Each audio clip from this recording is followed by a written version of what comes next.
பிரியமானவர்களே, ஆண்டவர் இயேசு கிறிஸ்துவின் நாமத்தினாலே இந்த நாளின் தியான நேர நிகழ்ச்சிக்கு உங்களை அன்போடு கூட அழைக்கின்றேன்.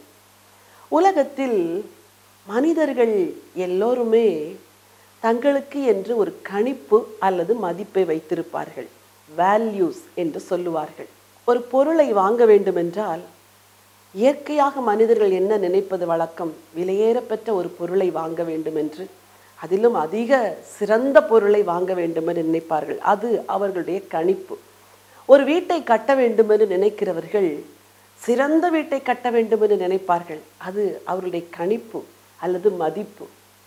உலகத்தில் எல்லாவற்றையும் கணிக்க தெரிந்த மனிதர்கள், எல்லாவற்றையும் மதிக்க தெரிந்த மனிதர்கள் தேவன் தங்களுக்கு என வைத்திருக்கிற கணிப்பையும் மதிப்பையும் கண்டுகொள்ள தவறுவதுதான் மிக பரிதாபமான ஒரு நிலைமை. தேவன் நாம் கணிக்க வேண்டிய காரியத்தையும் நாம் மதிக்க வேண்டிய காரியத்தையும் குறித்து வேதத்தில் பல இடங்களில் எழுதி வைத்திருக்கின்றார். அப்படி உங்கள் கணிப்பு அல்லது உங்கள் மதிப்பு விசேஷமாய் எதில் துவங்குகிறது என்றால் உங்கள் பார்வையில் தான் துவங்குகிறது. ஒரு மனிதன் ஒரு பொருளை அல்லது ஒரு காரியத்தை சிறந்தது, விசேஷமானது என்று எதன் மூலம் கணிக்கிறார் என்றால் தன்னுடைய பார்வையின் மூலம். பார்வை கணிப்பை கொடுக்கின்றது, கணிப்பு தீர்மானத்திற்கு நேராய் நடத்துகின்றது, தீர்மானம் அதன் முடிவுக்கு நேராய் அவர்களை இழுத்து கொண்டு செல்கின்றது. பிரியமானவர்களே, வேதம் ஒரு வசனத்தில் மனிதனுடைய கணிப்பையும் தேவனுடைய கணிப்பையும் ஒப்பிட்டு ஒரு அழகான வாக்கியத்தை எடுத்துரைக்கின்றது. அதை உங்களுக்காக நான் வாசிக்க விரும்புகின்றேன். 1 சாமுவேலின் புத்தகம் 16ஆம் அதிகாரம் 7வது வசனம். கர்த்தர் சாமுவேலை நோக்கி, நீ இவனுடைய முகத்தையும் இவனுடைய சரீர வளர்ச்சியையும் பார்க்க வேண்டாம். நான் இவனை புறக்கணித்தேன். மனுஷன் பார்க்கிறபடி நான் பாரேன். மனுஷன் முகத்தை பார்ப்பான், கர்த்தரோ இருதயத்தை பார்க்கிறார் என்றார். இஸ்ரவேலிலே ராஜாவை அபிஷேகம் பண்ண வேண்டிய ஒரு பொறுப்பை தேவன் சாமுவேல் தீர்க்கதரிசிக்கு கொடுக்கின்றார். ஈசாயின் பிள்ளைகள் வரிசையாய் கடந்து வருகின்றார்கள். சாமுவேலின் கணிப்பு அல்லது சாமுவேலின் மதிப்பு இவன் ராஜாவா இருக்கக்கூடுமோ என்று எதை பொறுத்து இருந்தது என்றால் சரீர வளர்ச்சியையும் முக தோற்றத்தையும் குறித்து.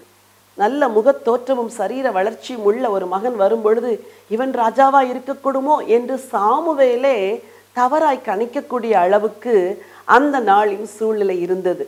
அந்த இடத்தில் ஆண்டவர் ஒரு அழகான வசனத்தை சொல்கிறார். மனுஷன் பார்க்கிறபடி நான் பாரேன், மனுஷன் கணிக்கிறபடி நான் கணியேன்.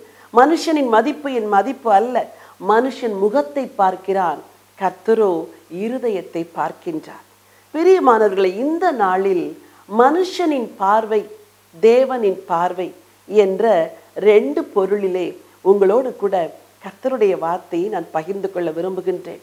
பொதுவாக இந்த உலகத்திலே மனிதர்கள் பல காரியங்களை விசேஷப்படுத்துகிறார்கள். அரசாங்கம் மாசு கட்டுப்பாடுக்கென்று திட்டங்களை வகுக்கின்றது. ஆனால் மனதில் உள்ள அசுத்தங்களை கட்டுப்படுத்த எந்த அரசாங்கத்தாலும் முடியாது. அபூர்வமான வன விலங்குகளை காப்பாற்ற வேண்டும் என்று அதற்கு பல லட்சங்கள் செலவழித்து வனவிலங்குத்துறை முயற்சி எடுக்கின்றது. ஆனால் அபூர்வமான திறமைகளையும் கிருபைகளையும் உள்ளே பெற்று வருகின்ற பல குழந்தைகள் கருவிலேயே கலைக்கப்படுகின்றார்கள். அரசாங்கம் கூட சில வேளைகளில் இப்படிப்பட்ட காரியங்களில் சரியான தீர்மானம் எடுக்க முடியாது போகின்றது என்றுதான் நினைக்க தோன்றுகிறது. ஆனால் தேவனுடைய வார்த்தையோ இந்த உலகத்தை சரியாய் கணிக்க, உலகத்தில் சரியாய் வாழ, சரியாய் மதிப்பிட நமக்கு பாடங்களை கற்றுக் கொடுக்கிறது. 3 விதமான மனுஷனுடைய பார்வைகளை குறித்து உங்களோடு கூட பேச விரும்புகின்றேன். 1, மனுஷர்கள் எப்படி பார்க்கின்றார்கள், எப்படி கணிக்கின்றார்கள்? மாம்சீக பார்வை, அதுதான் மனுஷர்களுக்கு இருக்கின்றது. ஆண்டவர் ஆபிரகாமையும் லோத்தையும் அழைத்தார். அவர்கள் எல்லாவற்றையும் விட்டு கர்த்தர் வாக்கு பண்ணின தேசத்துக்கு பரதேசிகளைப் போல சஞ்சரித்து கொண்டிருந்தார்கள். அப்பொழுது 2 பேருடைய ஆஸ்தியும் பெருகிற்று. ஆபிரகாம் லோத்தை அழைத்து, நீயும் நானும் சகோதரர்கள், நமக்கு இடையே பிரிவினை கசப்பு வேண்டாம், நீ வலதுபுறம் போனால் நான் இடதுபுறம் போகிறேன் என்று சொல்லி நீ தெரிந்து கொள் என்று முதலாவது வாய்ப்பை லோத்துக்கு கொடுக்கின்றார். வேத வசனம் சொல்லுகின்றது, லோத்து தன் கண்களை ஏறெடுத்து பார்த்த பொழுது என்று. லோத்து கண்களை ஏறெடுக்கின்றார். பச்சை பசேலென இருக்கின்ற தேசத்தை தனக்கென சுதந்திரித்துக் கொள்ள வேண்டும் என்று அதையே தெரிந்து கொள்ளுகின்றார். அங்கே தேவனுடைய சித்தம் எது என்று கேட்கக்கூடிய அளவுக்கு லோத்தின் இருதயம் அங்கே இடம் கொடுக்கவில்லை. தன் பார்வை, தன் மதிப்பு, தன் கணிப்பு எது நலமா இருக்கிறதோ அதையே தெரிந்து கொண்டார். இதை ஆதியாகமத்தின் புத்தகம் 13ஆம் அதிகாரத்தில் நாம் வாசிக்கின்றோம். ஆதியாகமம் 13:10. அப்பொழுது லோத்து தன் கண்களை ஏறெடுத்து பார்த்து யோர்தான் நதிக்கு அருகான சம பூமி முழுவதும் நீர்வளம் பொருந்தினதாய் இருக்க கண்டான். கர்த்தர் சோதோமையும் கொமாராவையும் அழிக்கும் முன்னே சோவாருக்கு போகும் வழி மட்டும் அது கர்த்தருடைய தோட்டத்தை போலவும் எகிப்து தேசத்தை போலவும் இருந்தது. லோத்து தன் கண்களை ஏறெடுத்து பார்த்து பச்சை பசேல் என்று கர்த்தருடைய தோட்டத்தை போல இருந்த ஒரு பகுதியை தனக்கென தெரிந்தெடுத்துக் கொள்ளுகிறார். அதில் என்ன தவறு? அது கர்த்தரின் தோட்டத்தை போல இருந்தது என்றுதான் வேதம் சொல்லுகின்றது. அப்படி என்றால் லோத்து செய்தது தவறு என்று எப்படி சொல்லி இருக்க முடியும்? இன்றைக்கு அநேகர் அப்படித்தான் நினைக்கிறார்கள். தங்களுக்கு நலமானதை தெரிந்தெடுத்து தவறு இல்லை என்று சாதிக்கின்றார்கள். இப்படிப்பட்ட சூழ்நிலையில் நம்மை சரியாய் வழி நடத்துவது தேவனுடைய வார்த்தையும் தேவனுடைய நடத்துதலும் தான்.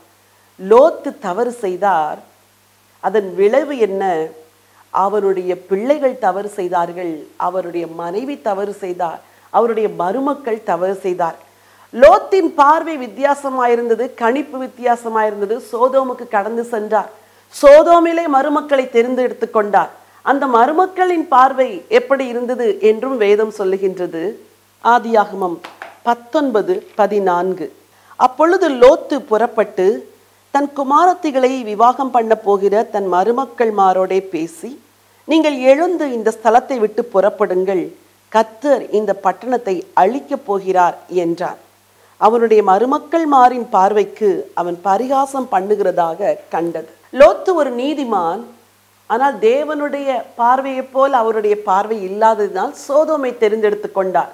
சோதோமிலும் போய் அவர் நீதிமானாய் வாழ்ந்தார். ஆனால் அவருடைய மகள்களை திருமணம் பண்ண போகிற மருமக்கள்மாரின் பார்வைக்கு லோத்து பரியாசம் பண்ணுகிறதாய் கண்டது. பிரியமானவர்களே, முதல் கோணல் முற்றும் கோணல் என்று உலகத்திலே சொல்லுவார்கள்.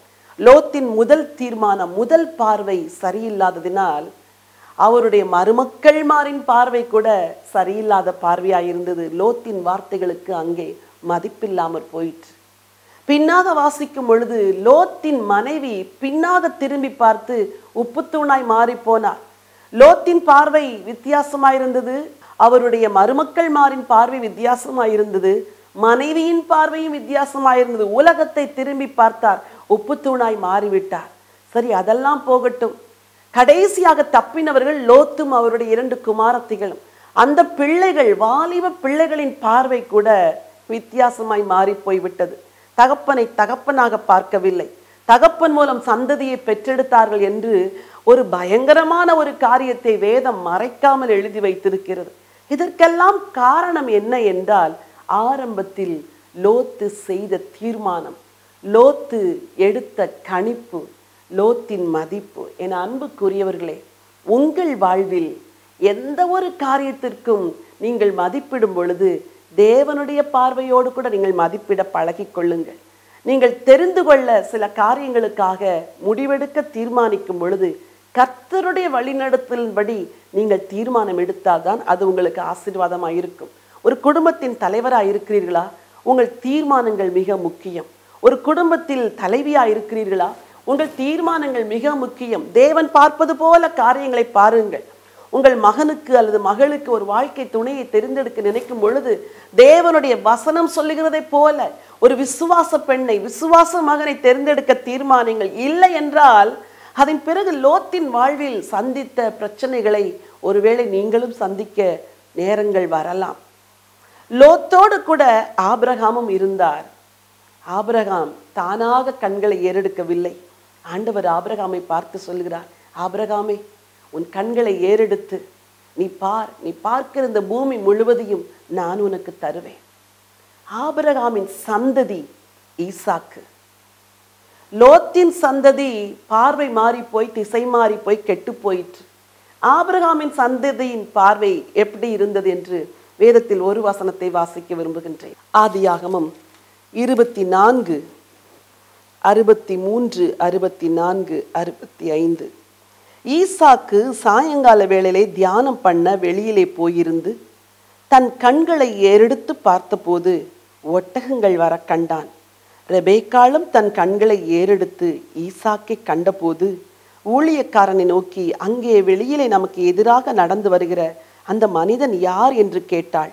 அவர்தான் என் எஜமான் என்று ஊழியக்காரன் சொன்னான். எவ்வளவு ஒரு அருமையாய் சந்ததி சந்ததியாய் தொடர்கிற கர்த்தரின் ஆசீர்வாதத்தை பாருங்கள்.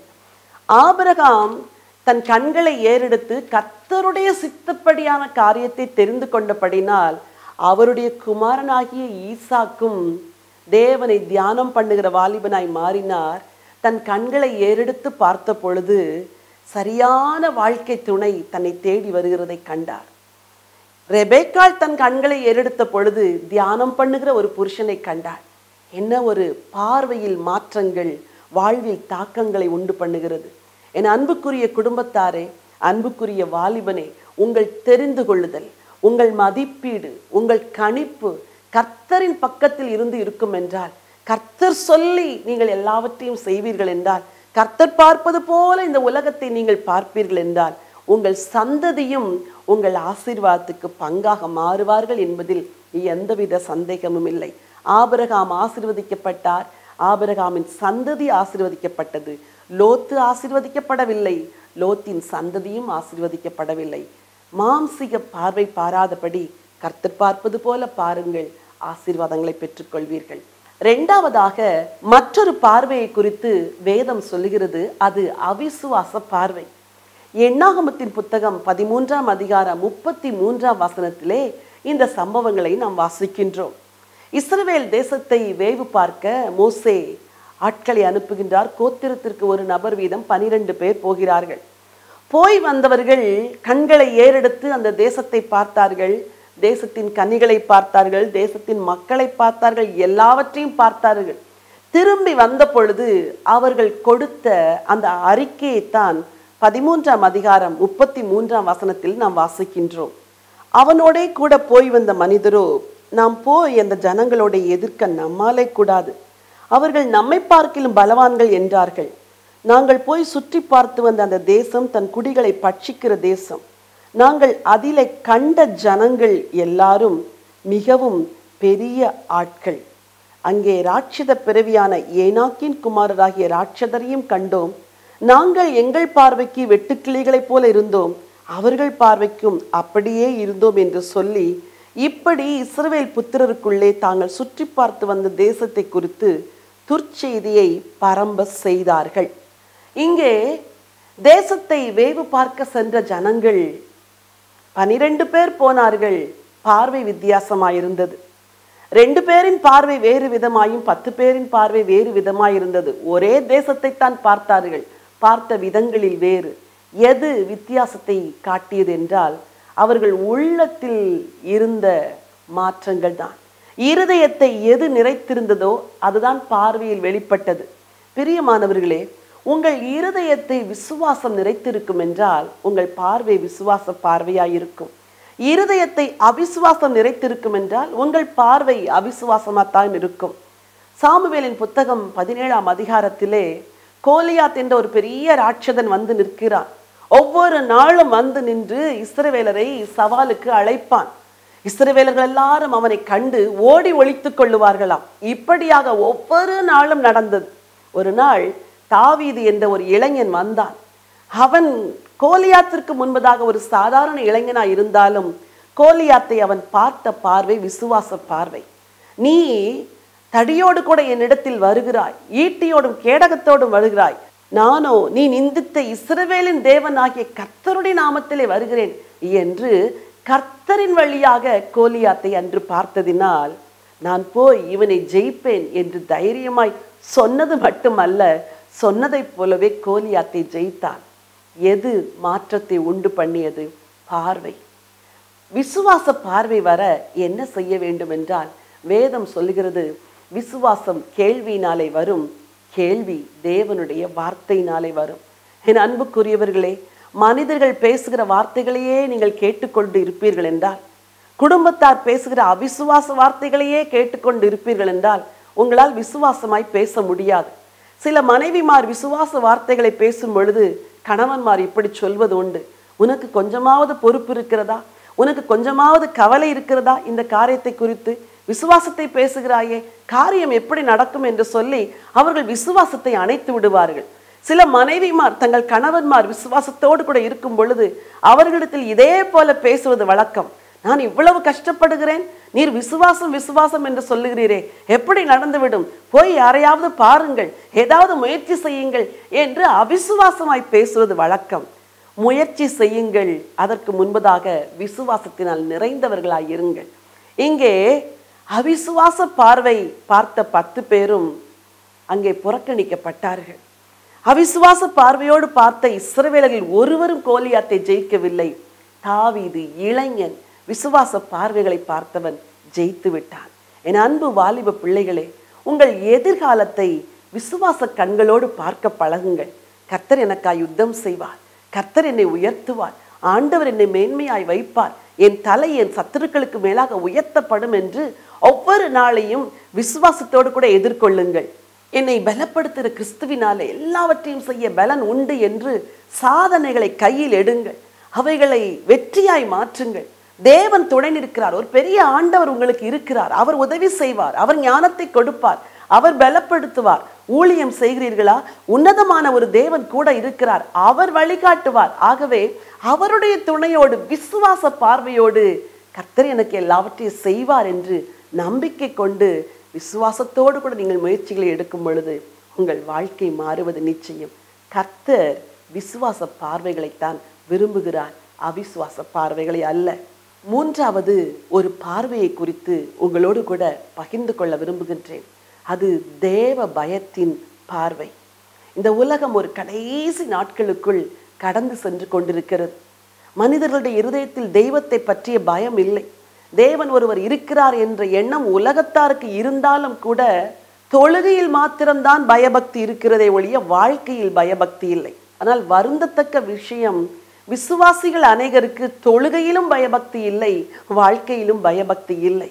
இதையே ரோமருக்கு எழுதின நிருபம் 3ஆம் அதிகாரம் 18ஆம் வசனத்தில் அவர்கள் கண்களுக்கு முன் தெய்வ பயம் இல்லை, அவர்கள் தேவனை தொழுது கொள்கிறது இல்லை என்று பவுல் எழுதி வைத்திருக்கின்றார்.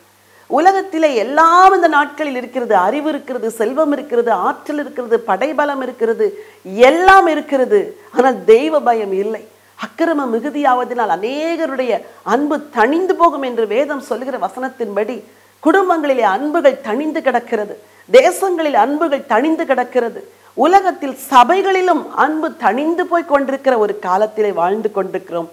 தெய்வ பயமற்ற பார்வைகள். மனுஷர்கள் அநேகர் ஏன் பாவத்தில் விழுகிறார்கள்? தெய்வ பயமற்றதினால். எந்த ஒரு பாவத்திற்கும் துவக்கம் முதலாவது பார்வையில் துவங்குகிறது. அது இருதயத்தை நிறைக்கிறது, சிந்தையை ஆட்கொள்கிறது, ஆவியை பற்றி கொள்கிறது, ஆத்துமாவை சிறைப்படுத்துகிறது, சரீரத்தை பாவத்திற்கு நேராய் தள்ளுகிறது. இது நிமித்தமே அநேகர் துணிகரமான பாவத்தை செய்ய மனதிலே தைரியம் கொள்ளுகிறார்கள். உபாகமத்தின் புத்தகம் 16ஆம் அதிகாரம் 19ஆம் வசனத்திலே பரிதானம் கண்களை குருடாக்கும் என்று வேதம் சொல்லுகிறது. இன்றைக்கு அநேகருடைய கண்களை பணம் குருடாக்கி இருக்கிறது, புகழ் குருடாக்கி இருக்கிறது, பாவம் குருடாக்கி இருக்கிறது. தாங்கள் செய்கிறது பாவம் என்று அநேகர் உணர்வதே இல்லை. பணத்திற்கு பின்னாகவே ஓடிக்கொண்டிருக்கிறோம், தெய்வத்தை தேட முடியவில்லை என்பதை அநேகர் உணர்வது இல்லை. இந்த தெய்வ பயமற்ற பார்வையை தேவன் வெறுக்கின்றார். வேதம் முழுவதும் நீங்கள் வாசித்து பார்த்தால் யாரை தேவன் அதிகமாய் நேசிக்கிறார் என்றால், தேவ பயத்தோடு கூட அவருக்கு பயந்து வாழ்ந்த பரிசுத்தவான்களைத்தான் கர்த்தர் அதிகமாய் நேசித்தார். பிரியமானவர்களே, அன்பு தாயே, அன்பு தகப்பனே, உங்கள் பிள்ளைகளுக்கு தேவ பயத்தை சொல்லிக் கொடுங்கள். புருஷன் மனைவிக்கிடையிலே தேவனுக்கு பயந்து வாழ்கிற ஒரு வாழ்க்கையை தெரிந்தெடுத்து கொள்ளுங்கள். குடும்பமாய் ஜெபம் செய்யுங்கள். கர்த்தருக்கு கொடுக்க வேண்டியதை சரியாய் கொடுங்கள். பணத்தை மட்டுமல்லாது நேரத்தை, உங்கள் பலனை ஆண்டவருக்காய் செலவழியுங்கள். இந்த பார்வைகளைத்தான் தேவன் விரும்புகின்றார். மனுஷிய பார்வைகளை தேவன் வெறுக்கின்றார். பாவத்தின் பார்வைகளை தேவன் வெறுக்கின்றார். அவிசுவாசமான பார்வைகளை தேவன் வெறுக்கின்றார். ஆண்டவருடைய பார்வைக்கு உகந்ததாய் இருக்கிற 3 காரியங்களை சுருக்கமாய் சொல்லி உங்களுக்காய் நான் ஜெபிக்க விரும்புகின்றேன். 1 ராஜாக்களின் புத்தகம் 3ஆம் அதிகாரம் 10வது வசனம். சாலமோன் இந்த காரியத்தை கேட்டது ஆண்டவருடைய பார்வைக்கு உகந்த விண்ணப்பமாய் இருந்தது. சாலமோன் இந்த காரியத்தை கேட்டது ஆண்டவருடைய பார்வைக்கு உகந்த விண்ணப்பமாய் இருந்ததா? பிரியமானவர்களே, தேவன் ஒவ்வொரு மனிதனும் தன்னிடத்தில் என்ன நோக்கத்தோடு ஜெபம் செய்கிறான் என்பதை ஆண்டவர் பார்க்கின்றார். உங்கள் ஜெபங்கள் சுயநலமுள்ளவைகளாய் இராதபடி தேவனுக்கு உகந்த விண்ணப்பமாய், அவர் பார்வைக்கு ஏற்ற விண்ணப்பமாய் இருக்கும்படி தேவனுடைய இருதயத்தை புரிந்து கொண்டு அவரிடத்தில் ஜெபம் செய்ய பழகுங்கள். ஆண்டவருடைய பார்வைக்கு உகந்த மற்றும் ஒரு காரியத்தை குறித்து பிரசங்கியின் புத்தகம் 2ஆம் அதிகாரம் 26ஆம் வசனத்தில் வாசிக்கின்றோம். தேவன் தமது பார்வைக்கு நல்லவனாய் இருக்கிறவனுக்கு ஞானத்தையும் அறிவையும் இன்பத்தையும் அளிக்கிறார். தேவனுடைய பார்வையிலே நல்லவனாய் இருக்கிறவனுக்கு ஞானம், அறிவு, இன்பத்தை தேவனே கொடுக்கின்றாராம். உலகத்தில் தங்கள் பார்வைக்கு நல்லவர்களாய் இருக்கிறவர்கள் அநேகர். சிலர் சொல்லுவார்கள், நான் எப்படிப்பட்டவன் தெரியுமா, நான் எந்த பாவமும் செய்யவில்லை என்று. பாவம் செய்யாத மனுஷன் உலகத்தில் ஒருவரும் கிடையாது, எல்லோரும் பாவிகள். ஆனால் தேவனுடைய பார்வைக்கு நல்லவன் என்ற ஒருவன் இருக்கிறான். அப்படிப்பட்ட வாழ்வு என்று ஒன்று இருக்கிறது. இன்றைக்கு ஒரு தீர்மானம் எடுங்கள். ஆண்டவரே, மனுஷருடைய பார்வைக்கு நல்லவனாய் நல்லவளாய் வாழுகிற ஒரு வாழ்க்கை அல்ல, உம்முடைய பார்வைக்கு நான் நல்லவனாய் வாழ எனக்கு உதவி செய்யும். லோத்தை போல அல்ல, நான் ஆபிரகாமை போல வாழ எனக்கு உதவி செய்யும் என்று கேளுங்கள். உங்கள் பார்வை மாறும், உங்கள் வாழ்வும் மாறும். மூன்றாவதாக 1 பேதுரு 3ஆம் அதிகாரம் 4வது வசனத்தில் இருதயத்தில் மறைந்திருக்கிற குணமே தேவனுடைய பார்வையில் விலையேற பெற்றது என்று சொல்லியிருக்கிறது. தேவன் எதை பார்க்கிறார்? முகத்தை அல்ல, இருதயத்தை பார்க்கிறார். இருதயத்தில் மறைந்திருக்கிற குணங்களை பார்க்கின்றார்.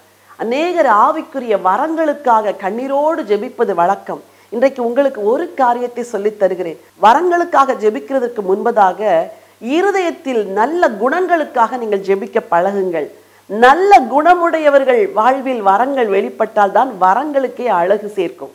ஆகவே குணமில்லாமல் வரம் வெளிப்படும் பொழுது அது தேவனுக்கும் மகிமையை கொண்டு வராது, உங்களுக்கும் ஆசீர்வாதமாய் இருக்காது. ஆகவே தேவனிடத்தில், ஆண்டவரே, உம்முடைய பார்வையில் விலையேற பெற்றதா இருக்கிற இருதயத்தில் மறைந்திருக்கிற குணத்தை எனக்கு தாரும் என்று கேளுங்கள். மனுஷன் பார்க்கிறபடி பார்க்காத ஒரு தேவனை சேவிக்கின்றோம். மனுஷன் முகத்தை பார்க்கின்றான், கர்த்தரோ இருதயத்தை பார்க்கின்றான்.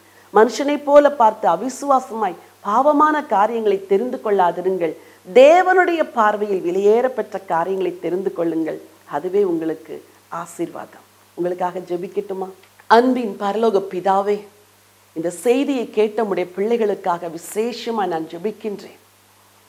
கண்களுக்கு கலிக்கம் போடும்படி வெளிப்படுத்தின விசேஷத்தில் ஆலோசனை சொன்ன கர்த்தரே, ஆண்டவரே, இன்றைக்கு இந்த வார்த்தையை கேட்ட உம்முடைய பிள்ளைகள் ஒவ்வொருவருடைய பார்வையையும் தெளிவாக மாற்றும்படியா ஜெபிக்கின்றேன்.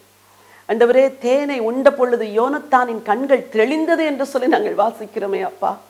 உம்முடைய ஜீவனுள்ள வார்த்தைகளை இன்றைக்கு நாங்கள் தியானித்து இருக்கிறோம். இந்த வசனம் உடைய பிள்ளைகளின் கண்களை தெளிவாக்கட்டும். உலகம் மதிப்பிடுகிற மதிப்பீட்டின்படி அல்ல, உலகம் கணிக்கிற கணிப்பின்படி அல்ல, உலகம் பார்க்கிற பார்வையின்படி அல்ல, தேவன் பார்ப்பது போல இந்த உலகத்தை பார்க்க, தேவன் தெரிந்து கொள்வது போல இந்த உலகத்தில் தெரிந்து கொள்ள, தேவன் முடிவெடுப்பது போல இந்த உலகத்தில் முடிவெடுக்க உம்முடைய பிள்ளைகளுக்கு நீர் உதவி செய்யும். தேவனுடைய பார்வையில் விலையேற பெற்ற காரியங்களை மாத்திரமே உம்முடைய பிள்ளைகள் தெரிந்து கொள்ள அவர்களுக்கு நீர் உதவி செய்ய வேண்டும் என்று சொல்லி ஜெபிக்கின்றேன். லோத்தை போல பார்க்காதபடி, லோத்தின் மருமக்களைப் போல பாராதபடி, லோத்தின் மனைவியைப் போல பின்னிட்டு பார்த்து உப்பு தூணாகாதபடி, லோத்தின் மகள்களைப் போல ஆண்டவரே தீய பார்வைகளை பார்த்து வாழ்வை கெடுத்து கொள்ளாதபடி, என் வார்த்தையை கேட்கிற ஒவ்வொருவருடைய பார்வைகளையும் இன்றைக்கு சுத்தம் செய்யும் ஐயா. உம்முடைய பார்வைக்கு நலமானதை உம்முடைய பிள்ளைகள் தெரிந்து கொள்ள இது உதவி செய்ய வேண்டும் என்று நான் ஜெபிக்கின்றேன். கண்களை தெளிவாக்கும், தீர்மானங்களை உறுதியாக்கும், ஆசீர்வாதத்தை கொடும். மீட்பெரும் இரட்சகருமா இயேசு கிறிஸ்துவின் நாமத்தில் ஜெபிக்கிறேன் ஜீவனுள்ள நல்ல பிதாவே, ஆமென். பிரியமானவர்களே, தேவன் பார்ப்பது போல நீங்களும் பார்க்க பழகுங்கள். தேவனுடைய பார்வையில் விலையேற பெற்றதை தெரிந்து கொள்ளுங்கள். God bless you. இயேசுவின் இயக்கம் என்ற ஊழியம் இயேசுவின் அன்பையும் இயேசுவின் வார்த்தையையும் பூமியின் கடைசி மனிதனுக்கும் கொண்டு செல்ல வேண்டும் என்ற தரிசனத்தோடு ஸ்தாபிக்கப்பட்டதாகும். சகோதரர் டாக்டர் ஆண்ட்ரூ தேவ், சகோதரி டாக்டர் ஜெயராணி ஆண்ட்ரூ தேவ் குடும்பமாய் செய்து வரும் இவ்வூழியங்களின் மூலம் நற்செய்தி கூட்டங்கள், எழுப்புதல் முகாம், குடும்ப முகாம், வாலிபர் ஊழியங்கள், பெண்கள் ஊழியங்கள், சிட்டிலைட் ஜெபக்குழுக்கள், புத்தக ஊழியம், ஒளி நாடாக்கள், மருத்துவ சேவை, இவைகளோடு வேதாகம பயிற்சி கல்லூரி என 10 வகை ஊழியங்கள் இவ்வியக்கத்தின் மூலம் நடைபெற்று வருகின்றன. இந்த நிகழ்ச்சியின் மூலம் நீங்கள் பெற்ற ஆசீர்வாதங்களை எங்களுக்கு தெரியப்படுத்துங்கள். இந்த ஊழியத்தை உங்கள் ஜெபங்களாலும் காணிக்கைகளாலும் தாங்குங்கள்.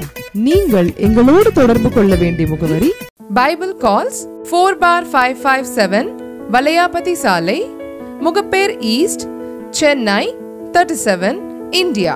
Contact number 919244448080 918939397739. Our email ID biblecalls@gmail.com. Our website www.thejesusmission.in, www.biblecalls.com. இந்த ஊழியத்தை உங்கள் பொருளாலும் காணிக்கையாலும் தாங்க அன்போடு அழைக்கிறோம். எங்கள் வங்கி விவரம் Bible calls account number 189020001658, Axis bank, Chennai 7, IFS code UTIB 0000189. எமது நிகழ்ச்சிகளை தொடர்ந்து பைபிள் டிவி வெப் டிவியிலும் காணத் தவறாதீர்கள். Website www.bibletv.tv. இறைவன் இயேசு உங்களை ஆசீர்வதித்து காப்பாராக.